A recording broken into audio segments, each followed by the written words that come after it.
خوب انا اکنون میگذاریم در یکی از بزهای اورانگوتانگ و در منبرهای مساجد خاصتا در قرغن تپه مولوی رحمت الله لقی. خوب با احترام و پوزش از برادران لقی، ولی واقعا هم این یکی از جنایتکارهای خیلی وزمین بوده است.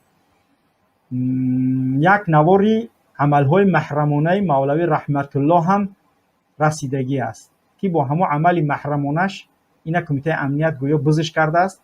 و البته این عمل محرمانه تری نیست که پادستوا باشه، این خودش هم تری کار حرام میکرده بوده است. یعنی چی بوده است، چی میگن، به همین کار خوب دیگر داده شدگی بوده است.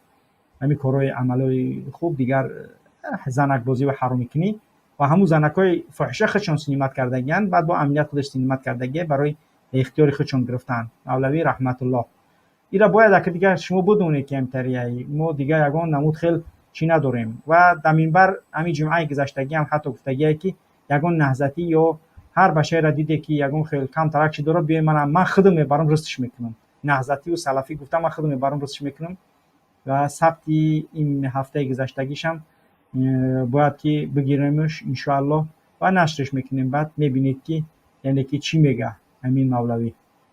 اگه همون برای اینکه با خوبتر بشناسیم و بیش از 15 نفر، من از اون بیشتر نمیگم چون منبع ما 15 گفت، 15 نفر ملا را با فروختن انا همین مولوی رحمت الله بردگیرش کردگیان در همون نفرایی که بازداشت اخوان المسلمین گفته تهمتشون کردن بودن رستشون کردن.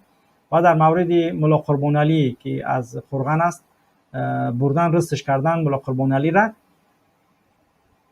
گفتن که ما یگان گناهش نیافتیم سرش میتیم. انا رفتگی مولوی رحمت الله رفتگی مردک گوری پکزن نوشتگی چند ورق وقتی که میبینن دیگه چیزی نوشتگی را که این همین خیلی است گفته شهادت میده که این اخوانیه ایرا من خوب میشناسم، یعنی این با نهضت همکاری داره گفته در حالتی که در حیاتش با نهضت یگان همکاری نداشت.